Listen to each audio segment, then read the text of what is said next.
Bien-aimés dans le Seigneur, nous voulons remercier Dieu qui a permis que nous puissions être là pour continuer notre sujet important concernant « Il faut l'obéissance ». Nous sommes en train de partager la parole du Seigneur pour comprendre ce que Jésus lui-même a prescrit, il a laissé pour que ça soit enseigné pour le salut même de l'humanité. Souvent, nous n'avons pas parfois le temps à consulter la parole inspirée par le Seigneur lui-même afin de comprendre ce que lui il attend de nous, ce que lui veut voir en nous, s'accomplir conformément à sa parole. N'oubliez pas qu'au cours de cette émission, je vous ai dit que le Seigneur lui-même a dit dans sa parole, vos voix ne sont pas mes voix et vos pensées ne sont pas mes pensées. Je veux que toi qui me suis, tu puisses réfléchir sur ça. Toi qui pries le Seigneur, tu ne peux pas servir Dieu par des voies que tu as tracées par tes pensées. Il faut avoir la révélation de ces voies et de ces pensées pour mieux le servir comme lui, il attend de nous. C'est ainsi qu'au cours de cette émission, nous avons développé beaucoup de sujets et nous sommes en train de parler, il faut l'obéissance. C'est une obligation que le Seigneur impose à tous ceux qui croient en lui. Il faut l'obéissance. Souvent, nous voulons voir Dieu manifester dans toute sa puissance dans notre vie. Nous voulons voir que Dieu puisse faire des exploits dans ce que nous voulons, dans notre cœur, dans nos pensées, et que Dieu arrive à les accomplir, mais nous refusons de faire exactement ce que le Seigneur attend de nous, ce qu'il a commandé. Si nous voulons définir l'obéissance, bien-aimés, quand on dit obéissance, c'est l'action d'obéir. Mais qu'est-ce que ça veut dire obéir? C'est se soumettre à la volonté de Dieu. C'est exactement exécuter les ordres qu'il nous donne dans sa parole et faire exactement ce que lui, il a commandé. C'est ça obéir. Tant que je n'arrive pas à me soumettre, tant que je n'arrive pas à exécuter l'ordre donné par le Seigneur à travers sa parole, tant que je ne fais pas ce qu'il a commandé par sa parole, je ne suis pas obéissant. Or, le Seigneur dit dans la Bible que mieux vaut l'obéissance que les sacrifices. Souvent, nous les chrétiens, nous sautons pieds joints parce que nous courons derrière les bénédictions, nous courons derrière les succès, nous courons derrière la prospérité.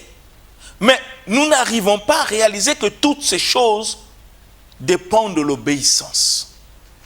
Nous avons lu beaucoup de choses pour voir comment Dieu dit dans le livre de Deutéronome, si tu obéis à ma voix, voici toutes les bénédictions qui seront ton partage. Si tu obéis, c'est une condition. Mais nous refusons d'obéir, mais nous cherchons les bénédictions. C'est l'erreur que nous commettons dans nos églises. Et ça fait qu'il est très difficile de savoir si nous servons Dieu ou pas. Comment un chrétien peut avoir la conscience tranquille qu'il est en train de servir Dieu? Est-ce que c'est le fait de chanter? Est-ce que c'est le fait de faire le protocole?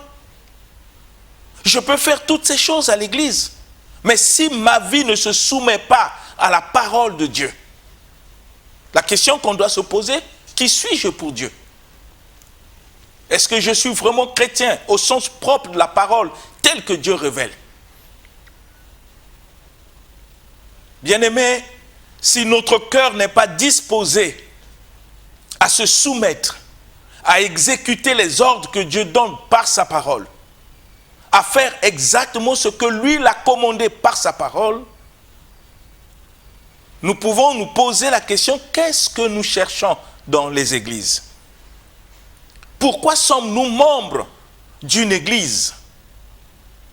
Pourquoi nous partons à l'église si notre cœur n'est pas disposé, disponible à se soumettre, à mettre en pratique, à exécuter les ordres que le Seigneur nous donne par sa parole, qui sont réellement la vie qu'il a préparée d'avance Il veut le voir manifester dans notre comportement, dans notre attitude, dans notre langage, dans notre manière d'être. Si nous ne sommes pas prêts à faire cela, qu'est-ce que nous cherchons à l'Église bien-aimée? J'aimerais que nous puissions réfléchir à cela. Qu'est-ce que nous cherchons à l'Église? Si nous ne sommes pas disposés à obéir à Dieu, qu'est-ce que nous cherchons, bien-aimés? L'Église, ce n'est pas un lieu où on doit faire l'enthousiasme ou le touriste. L'Église n'est pas un lieu, bien-aimé, auquel nous allons pour nous contempler ou chercher le mariage, chercher la bénédiction. L'Église n'est pas un lieu auquel nous allons pour faire satisfaire les œuvres de notre propre nature. L'Église n'est pas un lieu où on va suffire notre soif charnelle ou imposer à Dieu d'accomplir ce que nous voulons. Non, bien-aimés. Nous avons une mauvaise vision de l'Église. L'Église, c'est des personnes qui sont déterminées, engagées à se soumettre à la volonté de Dieu, à exécuter dans leur vie tout ce que le Seigneur recommande par sa parole et à faire exactement ce que Dieu attend d'eux. Si mon cœur n'est pas prêt à le faire, bien-aimé, il faut que je me pose la question, qui suis-je? Est-ce que suis-je chrétien? Qu'est-ce qui fait de moi chrétien? Si je ne suis pas obéissant à la parole du Seigneur, qu'est-ce qui fait de moi chrétien? Est-ce que c'est le fait d'aller à l'église qui fait de moi chrétien? Si dans mon cœur, je ne suis pas obéissant à la parole du Seigneur, si je ne fais pas exactement ce que le Seigneur me recommande dans sa parole, est-ce que je peux dire aux gens que je suis chrétien? Nous ne devons pas apprendre à mentir sur ce que nous ne sommes pas. Bien-aimés, réfléchissons à cela. Qu'est-ce qui fait de toi chrétien si tu n'es pas obéissant, tandis que le Dieu que tu sers nous révèle dans sa parole, mieux vaut l'obéissance que les sacrifices. Nous pouvons faire beaucoup de sacrifices pour Dieu. Acheter des terrains, construire l'église, acheter des bains, faire tout. Ça, ce sont des sacrifices. Nous pouvons aussi faire des sacrifices personnels en rentrant dans des jeûnes de 40 jours, 21 jours. Ce sont des sacrifices. Nous pouvons donner des sommes énormes pour la gloire du Seigneur. Ce sont des sacrifices.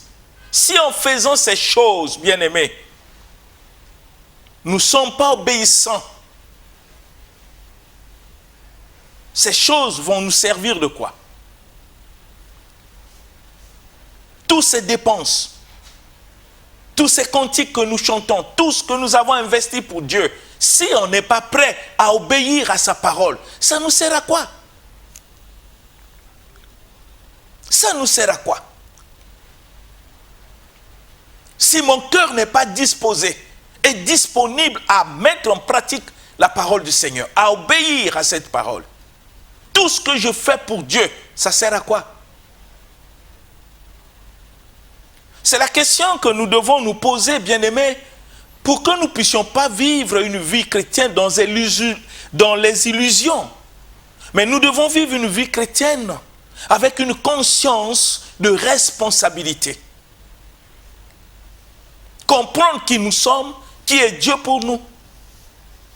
Si réellement nous sommes des fils et des filles de Dieu, en obéissant à sa parole. Et que l'obéissance ne doit pas être un fardeau, ça doit être un acte d'amour. Nous devons le faire sans contrainte ni tristesse. C'est un acte d'amour. Parce que nous avons compris pourquoi Christ a payé sa vie sur la croix pour nous. Et nous avons compris pourquoi Dieu nous a aimés le premier. Et nous avons aussi compris que notre existence, c'est Dieu. Donc l'obéissance ne doit pas être un fardeau. C'est une vie pour ceux qui se sont engagés à servir le Seigneur. C'est une vie. Ce n'est pas un fardeau. C'est une vie, bien-aimée. Et ils le font par amour parce qu'ils savent que leur vie s'appelle l'obéissance à la volonté et à la parole de Dieu. Et ça, beaucoup de nous, les chrétiens, nous ne le cherchons pas. Parce que nous trouvons qu'en faisant cela, nous allons perdre des avantages charnels auxquels le Seigneur nous demande de renoncer. Et nous avons lu beaucoup de passages. Nous allons relire le livre de Nombres, chapitre 9, verset 23, pour que nous puissions comprendre ce que le Seigneur lui-même nous recommande par sa parole. Nombres 9, verset 23. Nombres, chapitre 9, verset 23, dans la version Louis II révisée, je lis au nom du Seigneur Jésus-Christ. Amen. Il campait sur l'ordre de l'Éternel, et il partait sur l'ordre de l'Éternel. Il obéissait au commandement de l'Éternel, sur l'ordre de l'Éternel par Moïse. Amen. Amen. J'aimerais, bien aimé, par ce passage, faire une parenthèse. Dieu ne choisit pas tout le monde pour conduire son peuple. Dieu ne descend pas sur la terre pour conduire son peuple. Le Seigneur établit des hommes. Et par ces hommes, Dieu conduit son peuple dans sa volonté. C'est ainsi que ce passage nous dit, d'une manière claire au peuple, pour que nous comprenions, il campèrent sur l'ordre de l'Éternel. Mais cet ordre est donné par Moïse. Et le peuple avait conscience que Dieu les conduit par Moïse.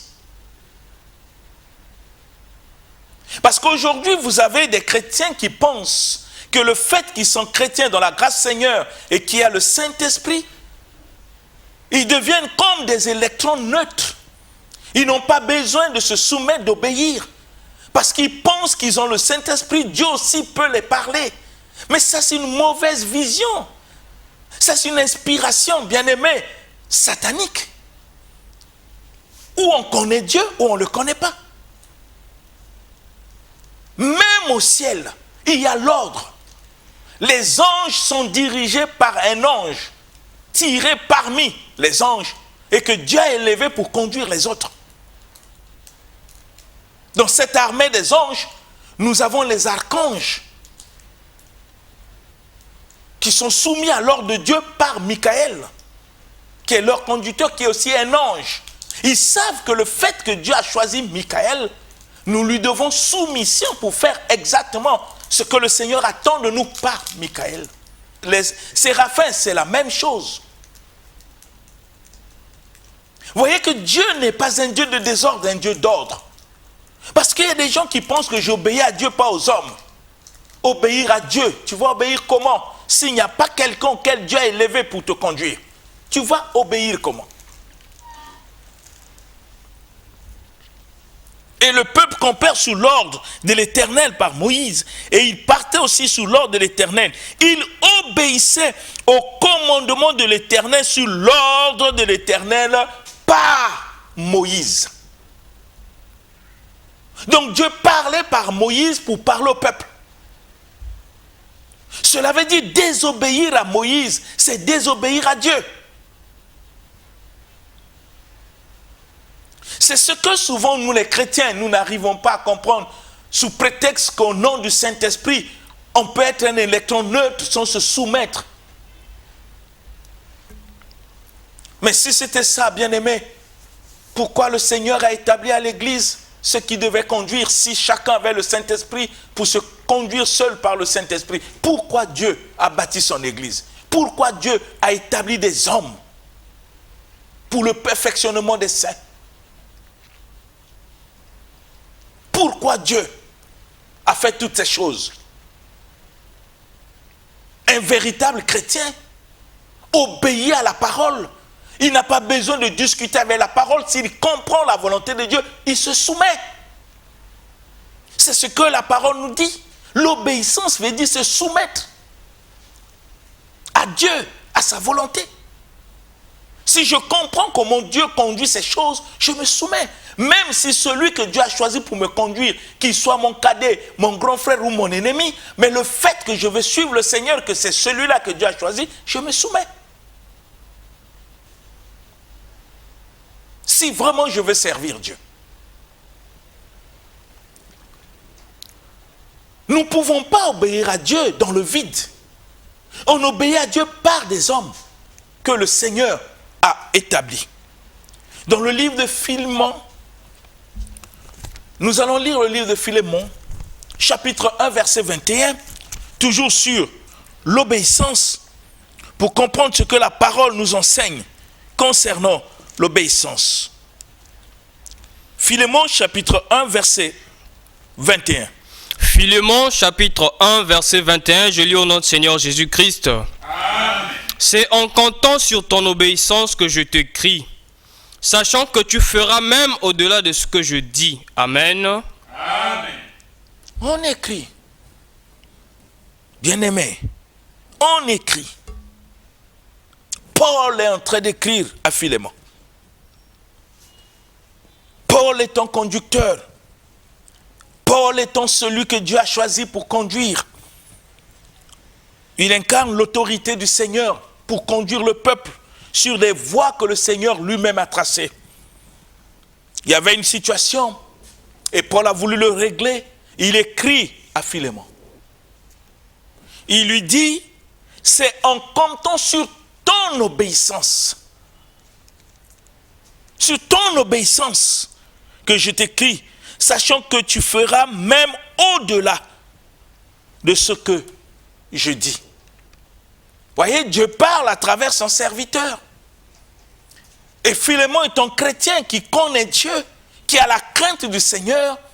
Il se soumet à l'ordre que l'apôtre Paul donnait pour résoudre un problème.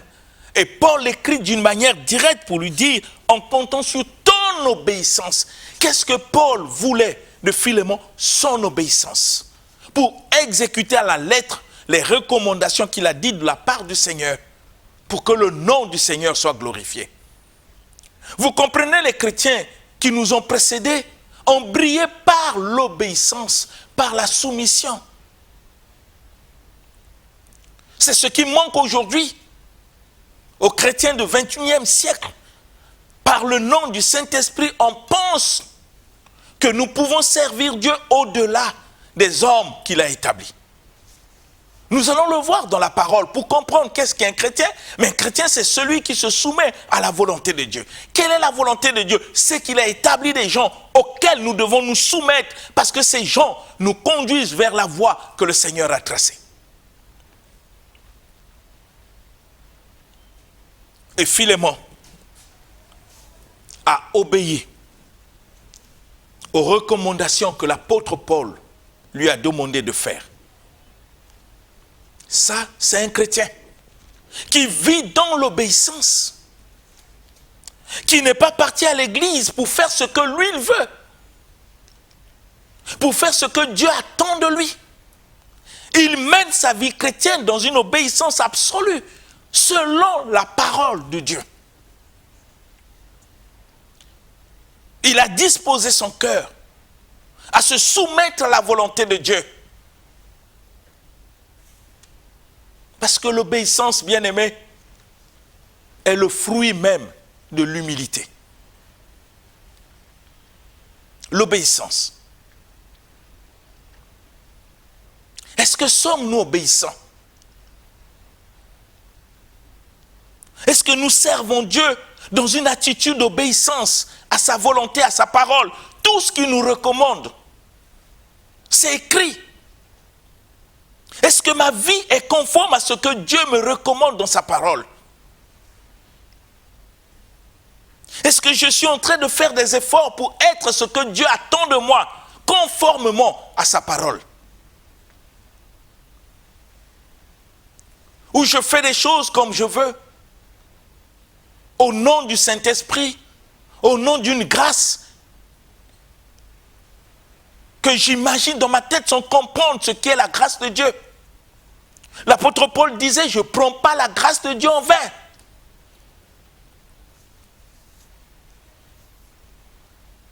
L'obéissance doit caractériser les chefs des chrétiens que nous sommes.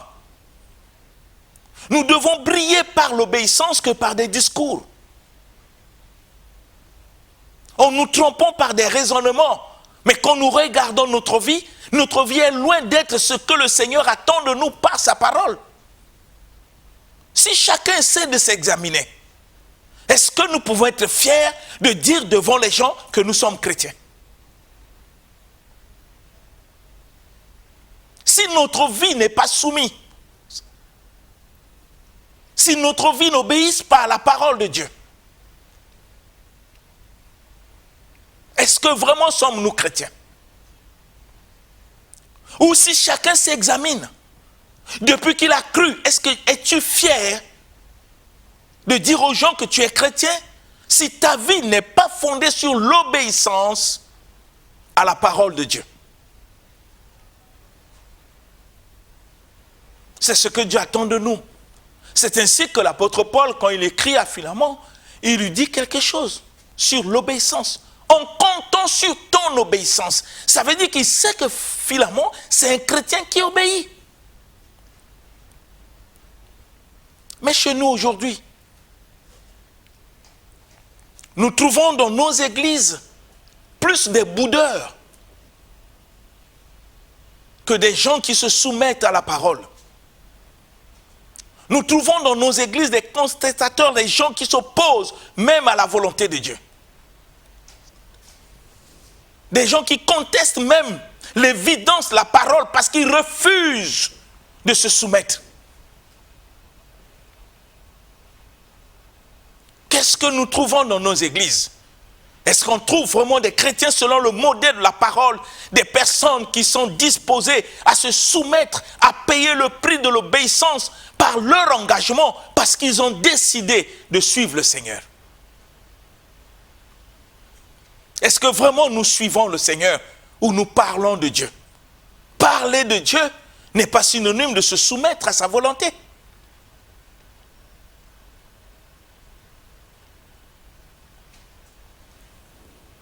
On est des chrétiens qui ne comprennent pas pourquoi Christ est mort sur la croix.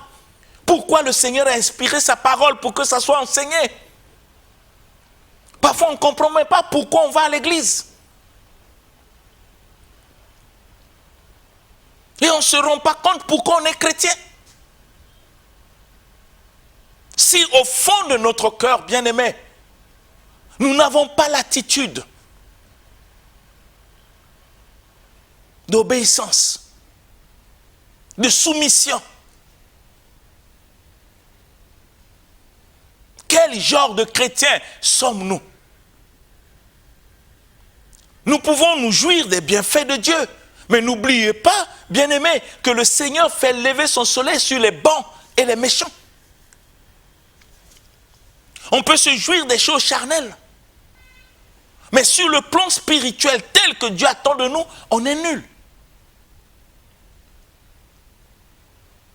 Pourquoi? Mais parce que le Seigneur attend de ceux qui ont cru l'obéissance à sa parole, l'obéissance à sa volonté, pour que nous devenions, comme l'apôtre Paul a su le dire, parce qu'il est un exemple d'obéissance. Il dit, ce n'est plus moi qui vis, c'est Christ. Il ne vous témoigne pas une confession. Je vous ai dit que la foi n'est pas une confession, c'est une vie. L'apôtre ne vous témoigne pas des histoires, il témoigne de sa vie. Comment il a renoncé à des choses pour obéir à la parole et devenir cette parole. C'est ainsi qu'il peut dire, soyez mes imitateurs parce que je le suis. Moi-même, je suis l'imitateur de Christ. Mais qu'est-ce que Jésus a fait? Jésus a brillé par l'obéissance. La Bible dit dans le livre de Philippiens, chapitre 2, il a obéi jusqu'à la mort et jusqu'à la mort de la croix. C'est un exemple d'obéissance. Mais nous imitons qui? Nous suivons qui? Comment est notre vie chrétienne? Si tu rentres en toi-même, comment est ta vie chrétienne? Même des choses qu'on peut faire en cachette. On ne peut pas tromper notre conscience. Le chrétien doit être conscient de ce qu'il est. Il ne peut pas se tromper. L'obéissance, bien-aimé. Et je comprends pourquoi le Seigneur Jésus posait la question quand il voit notre temps. Il dit, quand le Fils de l'homme va revenir, est-ce qu'il trouvera la foi sur la terre? Parce que la foi, bien-aimé, c'est l'obéissance à sa parole. Parce qu'elle vient de ce qu'on entend. Et ce qu'on entend vient de l'écoute de la parole de Christ. Mais si je n'arrive pas à obéir à cette parole, ma foi est fondée sur quoi? Je veux que nous puissions réfléchir, bien-aimés. Nous avons lu beaucoup de choses. Mais nous allons voir les relations que nous devons avoir avec nos prochains, nos frères, nos sœurs. Ce que Dieu nous recommande, est-ce que sommes-nous prêts à le faire? Est-ce que sommes-nous prêts à se soumettre à ce que le Seigneur nous recommande par rapport aux relations que nous avons entre nous, les frères, nos prochains, nos amis, nos semblables? Dieu a tout dit dans sa parole pour que nous ne puissions pas nous tromper. Pour que nous puissions savoir ce que nous devons faire. Parce que la parole de Dieu nous instruit à être propres et accomplis pour toutes bonnes œuvres. Quand Dieu parle des œuvres, c'est les œuvres de l'obéissance à sa parole. C'est ce qu'il a préparé d'avance pour nous, afin que nous puissions obéir. Mais qu'est-ce que le Seigneur nous recommande par rapport à notre prochain, à notre frère, à nos amis, aux relations que nous pouvons avoir les uns les autres? Qu'est-ce que Dieu nous recommande dans sa parole? Nous allons lire le livre de Matthieu, chapitre 22, le verset 37 à 39. Matthieu, chapitre 22, du verset 37 au verset 39, je lis au nom du Seigneur Jésus-Christ. Amen. Jésus lui répondit, « Tu aimeras le Seigneur ton Dieu de tout ton cœur, de toute ton âme et de toute ta pensée. C'est le premier et le plus grand commandement. Voici le second qui lui est semblable. Tu aimeras ton prochain comme toi-même. » Amen. Amen. Si on peut nous lire aussi le verset 40. Verset 40. De ces deux commandements dépendent toute la loi et les prophètes. Amen. Amen. Bien-aimés, regardez vous-même la parole. Comment Jésus lui-même nous parle. Qu'est-ce que Dieu nous dit? On lui a posé la question, Maître, quel est le plus grand commandement de la loi? Jésus répond, tu aimeras le Seigneur ton Dieu de tout ton cœur, de toute ton âme et de toute ta pensée. Tu aimeras le Seigneur ton Dieu. On ne peut pas, bien aimer Dieu et désobéir à sa parole. Ce n'est pas possible. Tu ne peux pas prétendre aimer Dieu et ne pas obéir à sa parole. Ça serait un grand mensonge. Le Seigneur dit, tu aimeras ton Dieu de tout ton cœur, de toute ton âme, de toute ta pensée. Et le Seigneur dit, c'est le premier et le plus grand commandement. Bien-aimés, réfléchissons. Si le premier et le plus grand commandement, je ne l'ai pas accompli dans ma vie,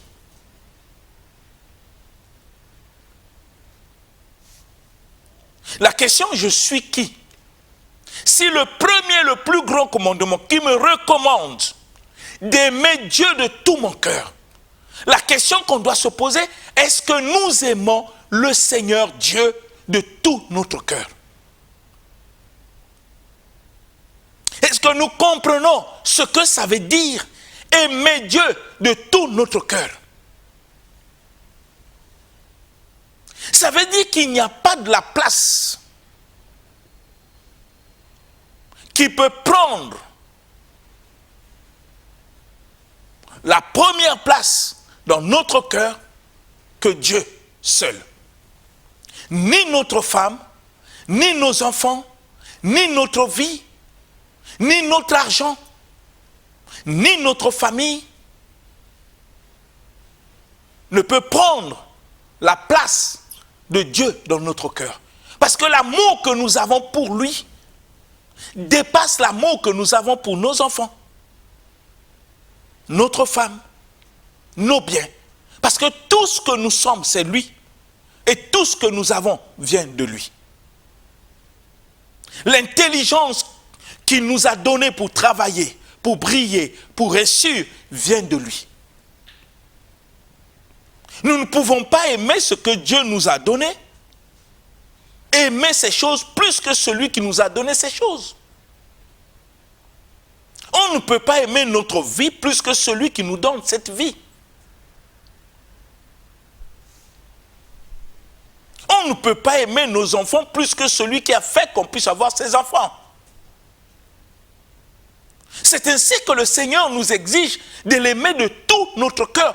Il n'y a pas quelqu'un qui peut prendre la place de Dieu dans notre cœur. Mais malheureusement, on peut fuir l'église à cause du péché. Parce que le péché a pris plus la place dans notre cœur que le Seigneur. La preuve est dans notre vie, bien-aimés.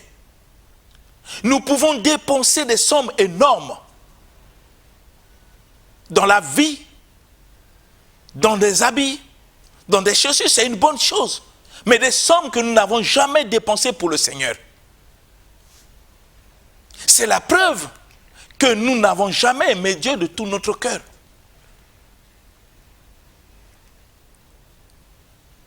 Des personnes qui vivent dans le péché, dans la fornication, dans tout cela, sont capables de dépenser des sommes énormes pour leur péché, qu'ils forniquent ensemble, qu'ils vivent ensemble, ils peuvent donner des sommes énormes sans hésiter, mais qui ne peuvent pas le faire pour le Seigneur.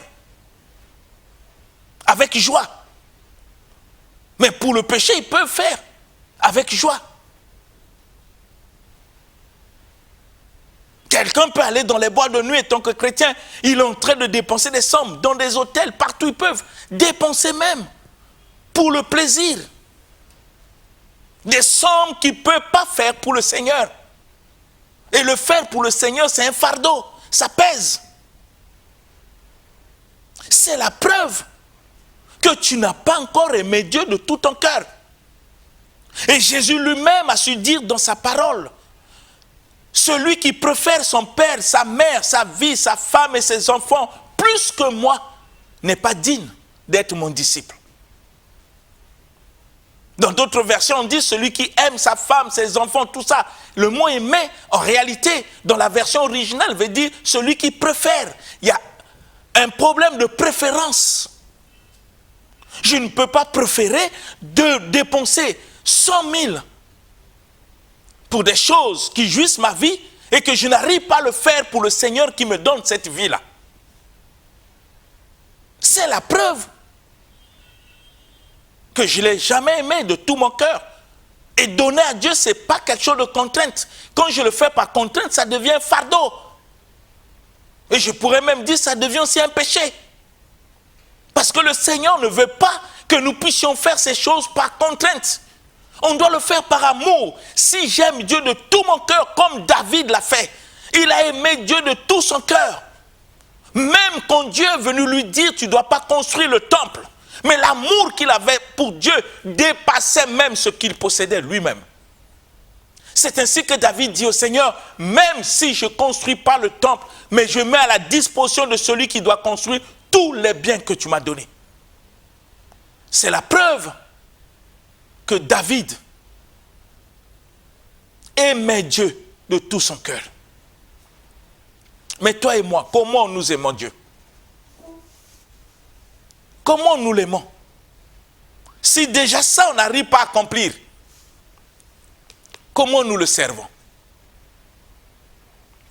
De tout notre cœur, de toute notre âme qui est le ciel de nos émotions, de nos sentiments.